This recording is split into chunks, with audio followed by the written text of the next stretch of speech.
어르신, 돈 없어도 돼요. 따뜻할 때 드세요. 노인은 국물을 한 모금 삼키더니 하염없이 울기 시작했습니다. 이 맛은 30년 전 내가 훔친 바로 그 맛이야. 하지만 그녀는 몰랐습니다. 초라한 노숙자가 대한민국 재계 1위, 위안 말기의 재벌 회장이라는 것을요.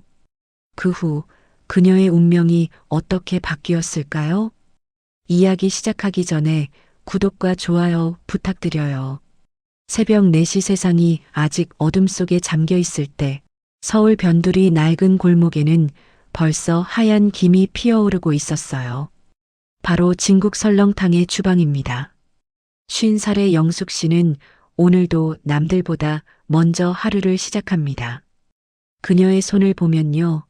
이게 여자의 손인지 고목나무 껍질인지 분간이 안 갈 정도로 거칠어졌어요. 뜨거운 가마솥을 맨손으로 잡은 데는 굳은 살이 훈장처럼 박혔고 찬물에 불어 터진 손끝은 갈라져 피가 맺혀 있었죠. 남편이 세상을 떠난 지 벌써 3년. 친구 보증을 잘못 썼다가 빚더미만 남기고 과로사로 떠난 남편이 야속할 법도 한데 영숙 씨는 원망할 시간조차 없었습니다. 방 안에서 들려오는 시어머니의 잠꼬대 소리 때문이었죠. 영숙아, 밥 줘. 배고파 죽겠다. 치매에 걸린 시어머니는 금방 밥을 드시고도 돌아서면 배가 고프다고 아이처럼 보채십니다. 거기에 대학 다니는 딸아이 등록금까지. 영숙 씨의 어깨에는 천근만근 삶의 무게가 쇳덩이처럼 매달려 있었어요. 그래도 그녀는 핏기 없는 얼굴로 웃으며 솥뚜껑을 엽니다. 뽀얀 국물이 보글보글 끓어오르는 소리, 그 구수한 냄새만이 그녀가 살아있음을 느끼게 해주는 유일한 위로였으니까요. 그날 오후였어요. 점심 장사가 끝나고 한숨 돌리려던 찰나 가게 유리문이 쾅 하고 부서질 듯 열렸습니다. 들이닥친 건 다름 아닌 건물주의 아들, 이 동네의 소문난 무법자였죠. 번들거리는 명품 양복에 거만한 눈빛, 그는 들어오자마자 코를 쥐어싸며 인상을 구겼어요. 아우 씨, 무슨 냄새가 이렇게 나? 야 아줌마, 내가 가게 좀 깨끗이 쓰라고 했지. 이 꼬린내 때문에 건물이 썩어가는 거 안 보여?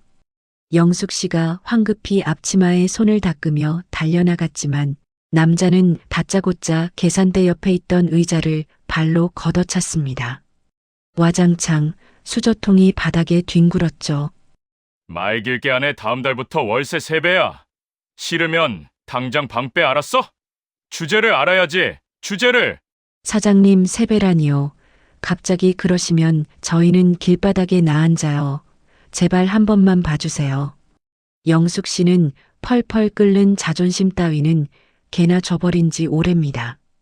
바닥에 무릎을 꿇고 남자의 바짓단을 잡았어요. 하지만 돌아오는 건 차가운 비웃음뿐이었죠. 남자는 잡힌 바지를 털어내며 침을 뱉듯 쏘아붙이고는 나가버렸습니다. 덩그러니 남겨진 가게 안 엎어진 수저통 사이로 영숙 씨의 참았던 눈물이 툭 하고 떨어졌습니다. 야속하게도 하늘은 영숙 씨의 마음을 아는지 모르는지 저녁이 되자 굵은 장대비가 쏟아지기 시작했어요. 손님들의 발길은 뚝 끊겼고 빗소리만이 가게 안의 정막을 채우고 있었죠. 영숙 씨는 퉁퉁 부은 눈으로 멍하니 창밖을 바라보고 있었습니다. 그때였어요. 가게 앞 처마 밑 어둠 속에서 무언가 꿈틀거리는 게 보였습니다. 자세히 보니 사람이었어요. 비에 흠뻑 젖어 덜덜 떨고 있는 노인 하나가 웅크리고 앉아 있었죠. 옷은 넉마가 다 되어 본래 색을 알아볼 수 없었고 며칠을 굶었는지 앙상한 손은 앙상한 나뭇가지처럼 위태롭게 떨리고 있었어요. 빗물이 처마를 타고 흘러 노인의 구분 등 위로 속절없이 떨어지는데 그 모습이 마치 세상 모든 풍파를 혼자 맡고 있는 것 같아 영숙 씨의 가슴 한구석이 찌르르 울렸습니다. 자신도 당장 내일 쫓겨날 판인데 남 걱정할 처지가 아니었죠. 하지만 영숙 씨는 저도 모르게 국자를 집어들고 말았습니다. 배고픔의 고통, 그 서러움을 누구보다 잘 아는 그녀였으니까요. 영숙 씨는 주방 구석에 남겨진 식은 밥이나 팔다 남은 국물을 찾지 않았어요. 대신 가장 큰 뚝배기를 꺼내 가스불을 켰습니다. 팔팔 끓고 있는 가마솥의 가장 깊은 곳, 가장 진한 국물을 듬뿍 퍼담았죠. 영수가 장사꾼은 이문을 남기기 전에 사람을 남겨야 한다.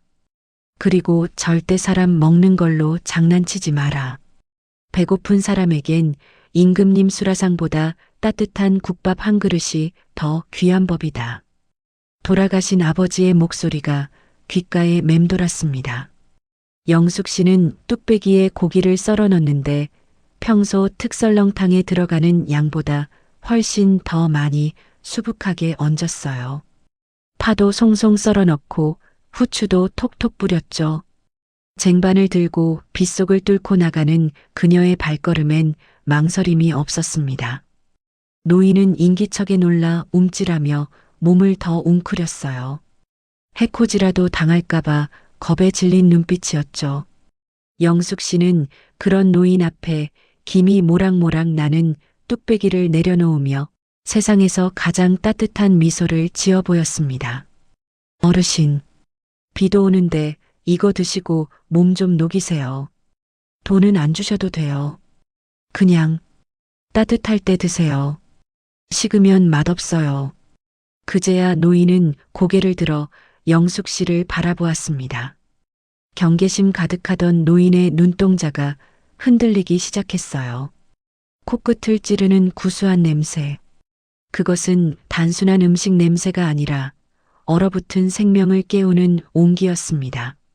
노인의 떨리는 손이 숟가락을 쥐었습니다. 며칠 만에 만져보는 따뜻한 도구인지 손끝에서부터 전율이 일었죠. 국물을 한 숟가락 떠서 입으로 가져갔습니다. 후루룩. 뜨거운 국물이 목구멍을 타고 넘어가 차갑게 식어버린 위장에 닿는 순간 노인의 몸이 크게 움찔했습니다. 그리고 잠시 동작을 멈췄어요. 입안 가득 퍼지는 깊고 진한 풍미. 잡내 하나 없이 깔끔하면서도 혀끝에 감기는 묵직한 고소함. 그것은 30년 전 자신이 그토록 찾아 헤매다 훔쳐서라도 갖고 싶었던 바로 그 천상의 맛이었습니다. 이 맛은 노인은 허겁지겁 국밥을 퍼먹기 시작했습니다. 씹을 새도 없이 고기를 삼키고 국물을 마셨어요. 그런데 이상하죠. 배가 채워질수록 눈에서는 하염없이 눈물이 쏟아졌습니다. 뚝배기 안으로 툭툭 떨어지는 굵은 눈물방울들이 국물에 섞여 들어갔습니다. 죽어가던 미각이 살아나고 멈춰가던 심장이 다시 뛰는 기분. 위암 말기 판정을 받고 모든 것을 포기했던 대한민국 최고의 재벌 박태산 회장은 그 허름한 처마 밑에서 생애 가장 비싼 식사를 하고 있었던 겁니다. 영숙 씨는 먼 발치에서 그 모습을 지켜보다가 조용히 돌아서 눈물을 훔쳤어요. 그릇을 깨끗이 비운 노인은 떨리는 손으로 입가를 닦으며 닫힌 가게 문을 향해 깊은 눈빛을 보냈습니다. 두고 보게. 이 빚은 내 목숨을 걸고서라도 반드시 갚을 테니. 어둠 속에서 번뜩이는 노인의 눈빛은 더 이상 힘없는 노숙자의 것이 아니었습니다. 비바람이 몰아치는 밤, 영숙 씨의 운명을 뒤바꿀 거대한 태풍이 그렇게 시작되고 있었죠. 세상에 이유 없는 무덤은 없다지만 건물주 아들의 갑질에는 아주 더럽고 확실한 이유가 있었어요. 며칠 뒤 영숙 씨네 가게 건너편 고급 카페. 건물주 아들 최 실장은 누군가와 통화를 하며 비릿한 웃음을 흘리고 있었습니다. 아, 이사님, 걱정 마십시오. 그 냄새나는 국밥집 이번 주 내로 정리됩니다. 그 자리가 딱 대박 자리거든요. 우리 프랜차이즈 1호점 들어오면 건물값 2배는 뜁니다. 그랬습니다. 단순히 월세를 더 받으려는 게 아니었어요. 영숙 씨네 진국 설렁탕 자리가 동네 상권의 요지라는 걸 알고 대형 프랜차이즈 식당을 내기 위해 치밀하게 쫓아낼 계획을 세운 거였죠. 30년 넘게 한 자리를 지켜온 터줏대감을 몰아내기 위해 그들은 가장 잔인한 방법을 선택했습니다. 점심시간, 한창 바쁜 시간이었어요. 구석 테이블에 앉아 국밥을 먹던 덩치 큰 남자 하나가 갑자기 배를 움켜쥐고 바닥을 뒹굴기 시작했습니다. 으악, 사람 살려. 배가 끊어질 것 같아. 이건 뭐야, 음식에 독을 탔나? 식당 안은 순식간에 아수라장이 됐습니다. 남자는 입에 거품까지 물며 연기를 해댔고 마치 기다렸다는 듯이 구청 위생과 직원들이 들이닥쳤습니다. 식중독 신고받고 왔습니다. 영업 중단하세요. 지금 당장 조사 들어갑니다. 아니, 선생님, 저희는 매일 아침 재료를 사와서 끓여요. 그럴 리가 없어요. 영숙 씨가 울면서 매달렸지만 소용없었어요. 그 덩치 큰 남자는 구급차에 실려가면서도 이 집 국밥 먹고 죽을 뻔했다며 고래고래 소리를 질렀죠. 그뿐인가요? 그날 저녁부터 인터넷 지역 커뮤니티에는 진국 설렁탕 위생, 최악, 바퀴벌레 나왔다 같은 악성 댓글이 도배되기 시작했습니다. 순식간에 영숙 씨의 가게는 사람 잡는 식당으로 낙인 찍히고 말았습니다. 영업 정지 처분. 가게 문에는 붉은 딱지 같은 안내문이 붙었고 손님들의 발길은 거짓말처럼 끊겼습니다. 엎친 데 덮친 격으로 병원에 입원했다던 그 가짜 손님은 합의금으로 수천만 원을 요구하며 민사소송까지 걸어왔어요. 영숙 씨는 떨리는 손으로 장롱 깊숙한 곳에 숨겨둔 통장을 꺼냈습니다. 딸아이의 대학 등록금과 유학 자금으로 10년 넘게 꼬깃꼬깃 모아온 돈이었죠. 지은아, 미안하다. 엄마가 정말 미안해. 통장을 해지하던 날 은행 창구 앞에서 영숙 씨는 소리 없이 오열했습니다. 딸의 미래를 팔아 사기꾼들의 입을 막아야 하는 현실이 억장이 무너졌죠. 하지만 그 돈을 다 털어넣어도 합의금에는 턱없이 부족했습니다. 불행은 혼자 오지 않는다고 했던가요? 합의금 문제로 동분서주하던 영숙 씨에게 경찰서에서 전화가 걸려왔습니다. 집에 계셔야 할 시어머니가 사라졌다는 거였죠. 한 걸음에 달려간 파출소. 시어머니는 남의 집 담벼락에 소변을 보다가 주민신고로 잡혀와 있었습니다. 경찰관들 앞에서 바지를 벗으려 하며 난동을 부리는 시어머니를 보고 영숙 씨는 그 자리에 주저앉고 말았습니다. 누구셔? 나 밥 줘. 배고파. 어머니, 제발 좀. 나 너무 힘들어요. 나보고 어떡하라고 이러세요. 평생 처음으로 시어머니에게 고함을 질렀습니다. 그리고는 곧바로 후회하며 어머니를 끌어안고 엉엉 울었죠. 빚더미, 영업정지, 소송, 치매. 사방이 벽으로 막힌 독방에 갇힌 기분. 영숙 씨는 그날 밤 어머니를 재우고 홀로 집을 나왔습니다. 밤 공기가 차가운 한강 다리 위. 영숙 씨는 난간을 붙잡고 검은 강물을 내려다보고 있었습니다. 저 시커먼 물속으로 뛰어들면 이 지긋지긋한 고통도 끝날까?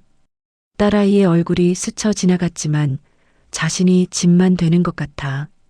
오히려 죽는 게 도와주는 거라는 나쁜 생각마저 들었죠. 신발을 벗으려던 찰나 바람에 실려 어디선가 아버지의 목소리가 들리는 듯 했습니다. 영수가 살아야 한다. 어떻게든 살아야 해. 그녀는 난간에 얼굴을 묻고 짐승처럼 울부짖었습니다. 그리고 그 다리 건너편 어둠 속에 검은 세단 한 대가 서 있었습니다. 차 뒷좌석 창문이 조금 내려가 있고 그 틈으로 날카로운 눈빛이 영숙 씨를 지켜보고 있었어요. 바로 박태산 회장이었습니다. 옆에 있던 수행비서가 안절부절 못하며 물었죠. 회장님, 저러다 큰일 나겠습니다. 지금이라도 사람을 보낼까요? 하지만 박 회장은 지팡이를 꽉 쥔 채 고개를 저었습니다. 그의 눈에는 복잡한 감정이 서려 있었어요. 30년 전 자신이 짓밟았던 친구의 딸. 그녀가 이 모진 풍파 앞에서 꺾일 것인가, 아니면 잡초처럼 다시 일어설 것인가. 그는 확인해야만 했습니다. 자신이 목숨을 걸고 도와줄 가치가 있는 사람인지, 아니면 그저 운명에 굴복하는 나약한 존재인지 말이죠. 아직이다. 나더라. 저 여자가 어디까지 버티나 지켜봐. 진짜 백인은 불 속에서 더 단단해지는 법이야. 냉정해 보이지만 회장의 손은 떨리고 있었습니다. 영숙 씨가 신발을 다시 신고 비틀거리며 집으로 향하는 모습을 보고서야 회장은 깊은 한숨을 내쉬며 창문을 올렸습니다. 출발해. 차는 어둠 속으로 사라졌고 영숙 씨는 다시 지옥 같은 현실로, 하지만 죽지 않고 살아서 돌아가고 있었습니다. 시계 바늘을 잠시 30년 전으로 돌려보겠습니다. 그 시절 영숙 씨의 아버지는 서울에서 제일 가는 설렁탕집 사장님이셨어요. 고집스럽게 한우 암소만 쓰고 며칠 밤낮으로 가마솥을 지키던 장인이었죠. 그런 아버지에게는 친형제처럼 지내던 동생이 하나 있었습니다. 바로 젊은 시절의 박태산, 지금의 노인이었죠. 당시 사업에 실패하고 오갈 데 없던 박태산을 걷어 먹이고 재워준 게 영숙 씨네 아버지였습니다. 어느 날 밤 두 사람은 술잔을 기울이며 도원결의를 맺습니다. 태산아, 내 비법 육수랑 자네 사업 수완이랑 합치면 대한민국을 씹어먹을 거다. 우리 같이 큰 꿈 한번 꿔보자. 형님, 저만 믿으십시오. 제가 형님 은혜 죽어서도 잊지 않겠습니다. 하지만 인간의 욕심이란 게 참 무섭습니다. 태사는 아버지가 금고 깊숙이 보관하던 비법 레시피 노트를 보는 순간 눈이 뒤집히고 말았어요. 저것만 있으면 굳이 형님과 나눌 필요 없이 혼자 다 가질 수 있다는 악마의 속삭임이 들린 거죠. 결국 비바람이 몰아치던 밤, 태사는 노트를 훔쳐 달아났고 뒤늦게 그 사실을 안 아버지는 화병으로 쓰러져 다시는 일어나지 못했습니다. 태산그룹의 화려한 성공 신화 밑바닥에는 영숙 씨 가족의 피눈물이 고여 있었던 겁니다. 다시 현재로 돌아와 볼까요? 대한민국 재계 서열 1위, 태산그룹의 명예회장 박태산. 남들이 보기엔 모든 걸 가진 제왕처럼 보였지만 실상은 초라하기 그지없었습니다. 위암 말기. 의사가 선고한 시간은 고작 3개월. 온갖 산의 진미를 가져와도 혀가 마비된 듯 아무 맛도 느낄 수 없었고 먹은 것은 전부 토해내기 일쑤였죠. 화려한 샹들리에가 달린 텅 빈 저택에서 그는 링거 바늘을 꽂은 채 죽어가고 있었습니다. 그러다 우연히 비를 피하러 들어간 처마 밑에서 영숙 씨가 내어준 그 국밥을 맛본 겁니다. 그 맛이었어. 내가 훔쳤던, 하지만 흉내낼 수 없었던 형님의 그 맛. 천벌을 받아 마땅한 이놈 입에 그 국물이 넘어가다니. 30년 동안 죄책감을 덮어두고 성공만을 쫓았는데 죽음 문턱에서 만난 건 자신이 짓밟은 친구의 딸이었습니다. 게다가 그녀는 자신을 알아보지도 못한 채 따뜻한 밥을 내어주었죠. 회장은 밤마다 가슴을 치며 괴로워했습니다. 이것은 신이 주신 마지막 기회일까요? 아니면 잔인한 형벌일까요? 한편 영업 정지를 당한 영숙 씨는 당장 입에 풀칠이라도 해야 했습니다. 가게 문은 닫혔지만 딸의 생활비와 어머니 약값은 계속 나가야 했으니까요. 그녀는 새벽부터 남의 집 대문 앞에 내놓은 폐지며 빈 병을 주우러 다녔습니다. 한때 사장님 소리를 듣던 그녀가 리어카를 끌고 골목을 누빌 때 동네 사람들의 수군거림이 등 뒤로 비수처럼 꽂혔습니다. 저 여자 설렁탕집 사장 아니야? 쫄딱 망했다더니 꼴 좋네. 그러게 착하게 살지, 쯧쯧. 음식 가지고 장난치더니 천벌 받은 거야. 억울하고 분해서 당장이라도 소리치고 싶었지만 영숙 씨는 입술을 꽉 깨물고 묵묵히 리어카를 밀었습니다. 거친 박스끈에 손이 베어 피가 나도 아픈 줄 몰랐죠. 마음이 너무 아파서 몸의 고통 따위는 느껴지지도 않았거든요. 해질녘 인적이 드문 좁은 골목길이었습니다. 회장은 수행비서를 따돌리고 홀로 영숙 씨의 동네를 서성이고 있었어요. 멀리서 리어카를 끌고 오는 영숙 씨를 지켜보다가 갑자기 가슴을 쥐어뜯으며 쓰러졌습니다. 헉. 지병인 위암 때문이 아니었어요.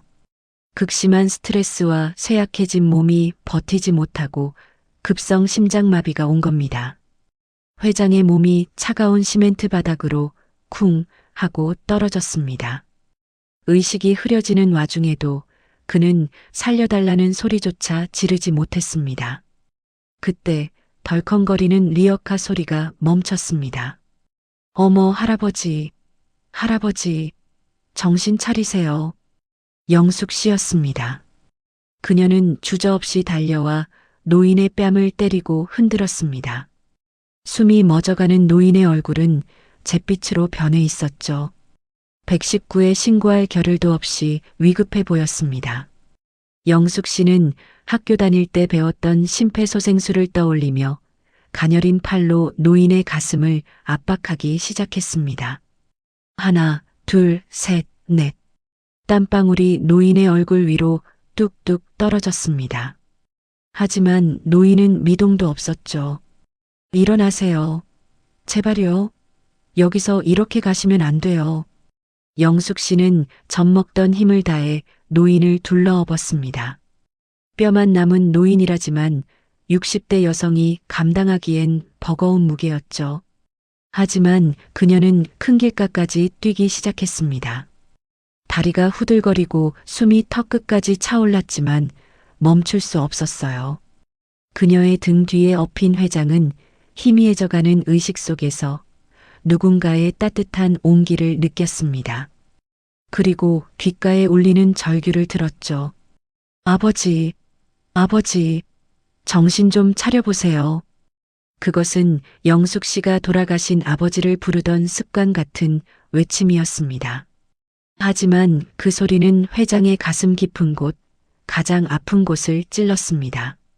형님의 딸이 원수인 나를 살리려 합니다. 아버지라 부르며 나를 업고 뜁니다. 회장의 눈에서 한 줄기 뜨거운 눈물이 흘러내려 영숙 씨의 옷을 적셨습니다. 구급차 사이렌 소리가 멀리서 들려오고 두 사람의 질긴 악연은 이제 생명의 은인이라는 새로운 매듭으로 묶이고 있었습니다. 서울 시내가 한눈에 내려다 보이는 대학병원 특실. 째깍거리는 시계 소리만 감도는 그곳에서 박태산 회장이 긴 잠에서 깨어났습니다. 죽음의 문턱을 넘나들던 며칠간 꿈결처럼 들리던 목소리가 있었죠. 아버지, 정신 차리세요. 자신을 업고 뛰던 영숙 씨의 거친 숨소리, 그리고 등 뒤로 느껴지던 따뜻한 체온. 회장은 창백한 얼굴로 천장을 바라보며 눈시울을 붉혔습니다. 하늘이 나더러 염치도 없이 또 살라 하는구나. 그 아이에게 갚으라고. 짐승이 아닌 사람으로 죽을 기회를 주는 게야. 회장은 결심했습니다. 자신의 남은 생명, 그리고 자신이 가진 모든 힘을 쏟아부어 영숙 씨를 지키겠다고 말이죠. 그는 침대 옆 호출벨을 눌렀습니다. 간호사가 아닌 가장 믿을 수 있는 신복을 부르기 위해서였죠. 며칠 뒤 영숙 씨의 가게 앞, 여전히 파리만 날리는 가게에 웬 훤칠한 청년 하나가 기웃거리고 있었습니다. 태상그룹의 유일한 후계자이자 박 회장의 손자인 강태호 본부장이었죠. 하지만 오늘은 이태리제 양복 대신 어디서 구했는지 모를 늘어난 티셔츠에 낡은 운동화 차림이었습니다.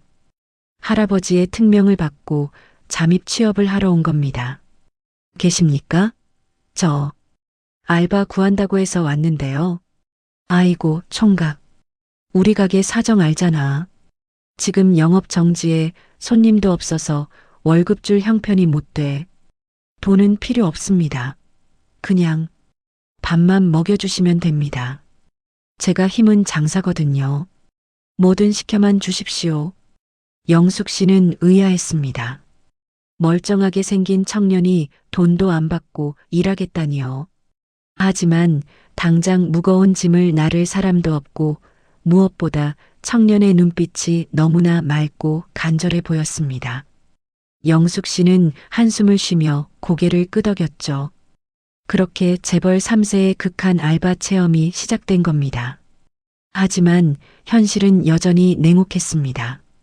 건물주 측이 제기한 명도 소송 재판이 열리는 날이었죠. 법원 복도는 차갑고 무거웠습니다. 영숙 씨는 낡은 정장을 꺼내 입고 나왔지만 상대방 변호인단은 번쩍이는 서류 가방을 든 엘리트들이 줄을 지어 서 있었어요. 피고는 위생관리 소홀로 건물의 이미지를 실추시켰으며 계약 위반 사항이 명백하므로 법정 안에서 들려오는 말들은 전부 영숙 씨를 죄인으로 몰아가는 것들 뿐이었습니다. 돈이 없어 선임한 국선 변호사는 서류를 뒤적이며 한숨만 푹푹 내쉬었고요. 방청석에 앉은 건물주 아들은 껌을 짝짝 씹으며 영숙 씨를 보고 비웃음을 날렸습니다.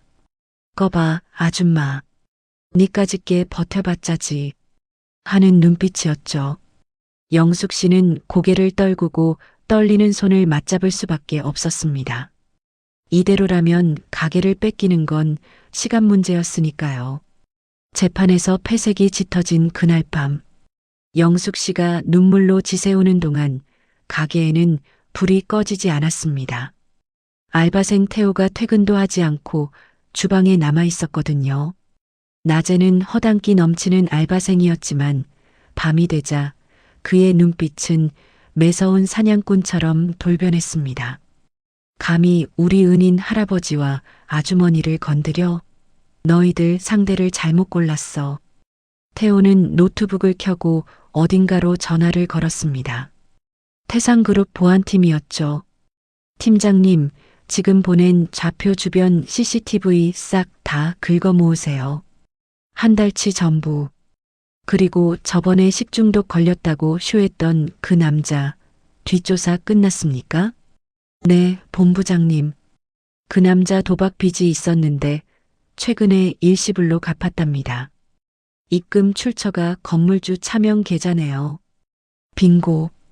태호의 입가에 서늘한 미소가 번졌습니다. 그는 밤새도록 영상을 분석하고 녹취록을 풀었습니다.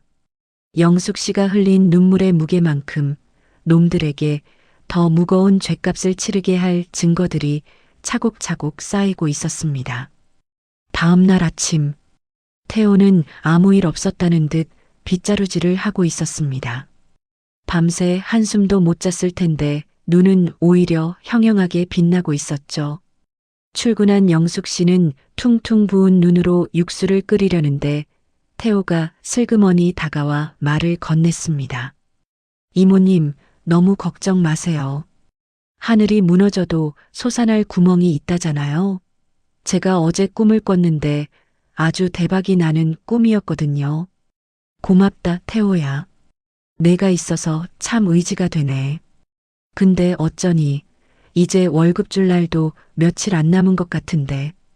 영숙 씨의 힘없는 목소리에 태호는 속으로 주먹을 꽉 쥐었습니다. 이모님, 조금만 기다리세요. 내일 재판 선고일 그 법정이 바로 저 썩은 인간들의 심판대가 될 겁니다. 저 멀리 태상그룹 본사에서는 휠체어를 탄 박태산 회장이 비장한 표정으로 외출 준비를 하고 있었습니다. 그가 입은 옷은 더 이상 노숙자의 넝마가 아닌 평생을 전쟁터 같은 재계에서 살아남은 회장님의 최고급 정장이었습니다. 가자. 내 친구의 딸을 만나러. 운명의 날이 밝았습니다. 서울중앙지방법원 제3호 법정. 공기는 무겁게 가라앉아 숨조차 쉬기 힘들었습니다. 방청석 맨 앞줄에는 건물주와 그 아들이 삐딱하게 다리를 꼬고 앉아 승자의 미소를 짓고 있었죠. 반면 피고석에 앉은 영숙 씨는 죄인처럼 고개를 푹 숙이고 있었습니다.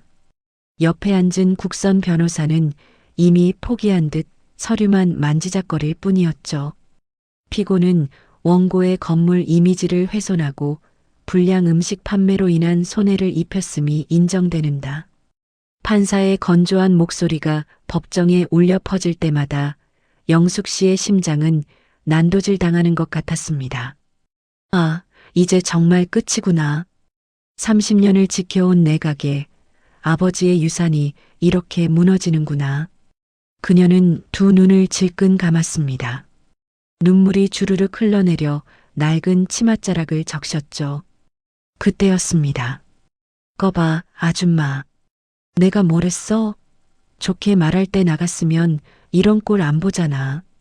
건물주 아들의 비아냥거리는 소리가 귓가에 맴돌던 바로 그 순간 닫혀있던 법정의 육중한 문이 쾅 하는 굉음과 함께 열렸습니다. 모든 사람들의 시선이 출입문으로 쏠렸습니다. 누구십니까? 재판 중에. 경위가 제지하려 했지만 문을 열고 들어오는 압도적인 기세에 뒷걸음질 치고 말았습니다. 검은 양복을 입은 경호원들이 길을 트고 그 사이로 전동 휠체어 한 대가 미끄러지듯 들어왔습니다. 휠체어에 앉은 노인. 백발을 단정하게 빗어넘기고 윤기가 흐르는 최고급 맞춤 정장을 입은 그 모습. 며칠 전 비를 맞으며 국밥을 얻어먹던 노숙자의 모습. 온데간데 없었습니다. 눈빛만으로도 사람을 얼어붙게 만드는 카리스마. 바로 재계 서열 1위 태산그룹 박태산 명예회장이었습니다. 이 재판 잠시 멈추시오. 내가 이 사건의 결정적인 증인입니다. 법정 안은 순식간에 술렁거렸습니다. 하지만 가장 놀란 건 영숙 씨도 판사도 아니었습니다. 바로 방청석에 앉아있던 건물주와 그 아들이었죠. 그들은 마치 귀신이라도 본 듯 얼굴이 하얗게 질려버렸습니다. 사실 이 건물주는 태산그룹의 식자재를 납품하며 먹고 사는 하청업체 사장이었습니다. 그들에게 박태산 회장은 하늘 그 자체, 아니 생사여 탈권을 쥐고 있는 저승사자나 다름없었죠. 회장님? 아니, 회장님이 여길 어떻게 해? 아빠, 저 할아버지 알아? 설마 저번에 우리 가게 왔던 그 거지 노인네 아니야? 이 미친놈아. 닥쳐. 저분이 누군 줄 알고 주둥이를 놀려. 건물주는 당장이라도 달려가 바닥에 머리를 박고 싶었지만 다리가 풀려 일어설 수도 없었습니다. 박 회장의 휠체어가 영숙 씨 옆 증인석으로 천천히 다가왔습니다. 영숙 씨는 멍하니 노인을 올려다봤어요. 어르신? 정말 그 어르신이 맞나? 자신이 업고 뛰었던 그 가벼운 노인이 맞나 싶을 정도로 지금 노인의 등은 태산처럼 거대해 보였습니다. 박 회장은 판사를 향해 눈짓을 했습니다. 그러자 방청석 구석에 있던 알바생 태호가 벌떡 일어나 앞으로 걸어 나왔습니다. 손에는 두툼한 서류 봉투와 USB가 들려 있었죠. 존경하는 재판장님, 피고 측 변호인을 대신해 증거를 제출하겠습니다. 여기 담긴 영상에는 원고가 식중독 환자를 매수하는 장면, 그리고 구청 직원에게 뇌물을 건네는 통화 녹취록이 모두 들어 있습니다. 법정 대형 스크린에 영상이 재생되었습니다. 건물주 아들이 가짜 환자에게 돈봉투를 주며 낄낄거리는 모습이 적나라하게 드러났죠. 야, 연기 좋더라. 배 잡고 구를 때 진짜인 줄 알았어. 크크크. 법정 안은 경악으로 물들었고 건물주 아들은 저거 조작이야 라고 소리쳤지만 이미 늦었습니다. 박 회장은 마이크를 잡고 나지막하지만 천둥처럼 무서운 목소리로 입을 열었습니다. 내 평생을 바쳐 일군 태상그룹의 이름을 걸고 맹세하건대 이자들은 음식으로 장난을 쳤소. 감히 내 은인의 가게에 오물을 뿌려 내 놈들이 먹고 사는 그 돈줄 내가 오늘부로 끊어주지. 판사의 표정이 싸늘하게 굳었습니다. 원고, 이 영상이 사실입니까? 사실이라면 이건 명백한 무고죄이자 사기입니다. 건물주 아들은 덜덜 떨며 뒤로 물러나다 의자에 걸려 넘어졌습니다. 법정 경위들이 그를 에워쌌죠. 그때 박 회장이 지팡이로 바닥을 쿵 내리찍으며 호통을 쳤습니다. 당장 저놈들을 구속하시오. 그리고 김 사장, 자네 회사와의 모든 계약은 이 시간부로 파기네. 이 바닥에서 다신 발 못 붙이게 만들어주지.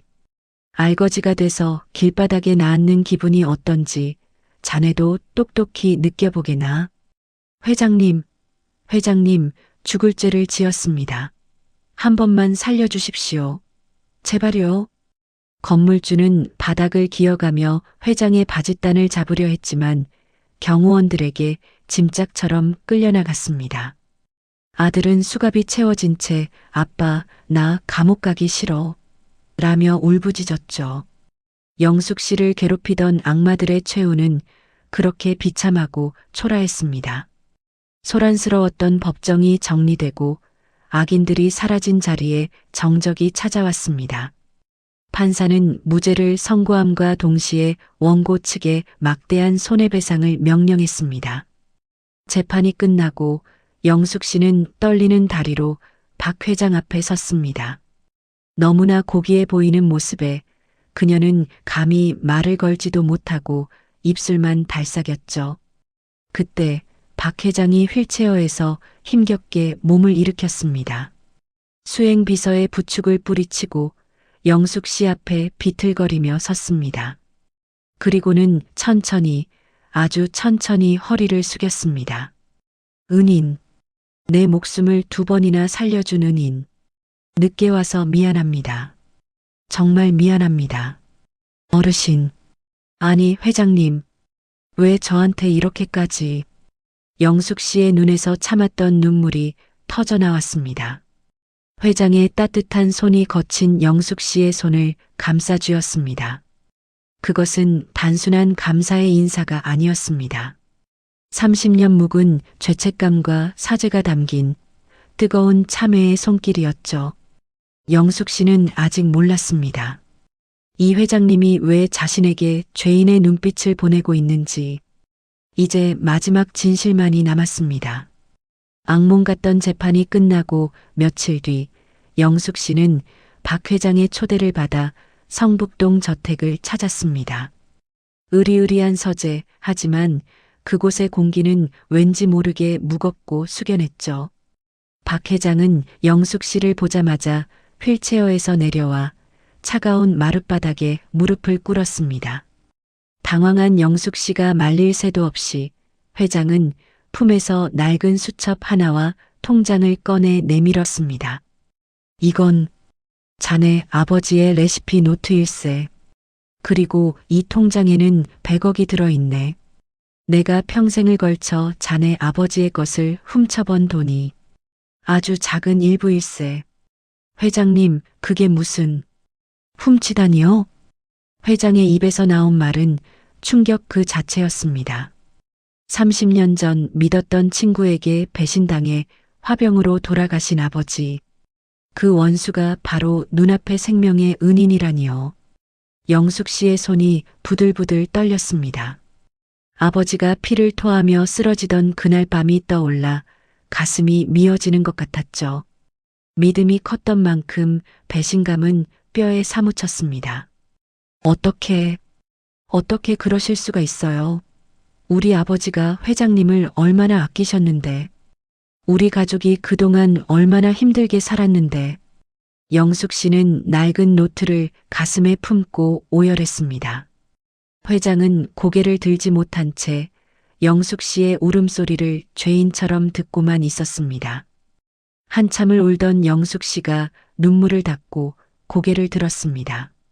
눈앞에는 대한민국 최고의 재벌이 늙고 병든 몸으로 사죄하고 있었죠. 그리고 그 옆에는 자신을 구해준 국밥 한 그릇의 기억이 놓여 있었습니다. 영숙 씨는 아버지의 유언을 떠올렸습니다. 미움은 마음에 담아두면 독이 된다. 밥장사는 사람을 살리는 일이야. 그녀는 떨리는 손으로 통장을 다시 회장 쪽으로 밀어냈습니다. 자네, 지금 이 돈을 안 받겠다는 건가? 이건 정당한 자네 몫이야. 돈으로 지난 세월을 보상받을 순 없어요. 그리고 아버지는 친구가 괴로워하는 걸 원치 않으실 거예요. 회장님을 용서할게요. 저를 그리고 우리 가게를 지켜주셨잖아요. 회장의 눈이 휘둥그레졌습니다. 영숙 씨는 젖은 눈으로 단호하게 말을 이었습니다. 단 조건이 있어요. 이 돈 저 주지 마시고 재단을 만들어주세요.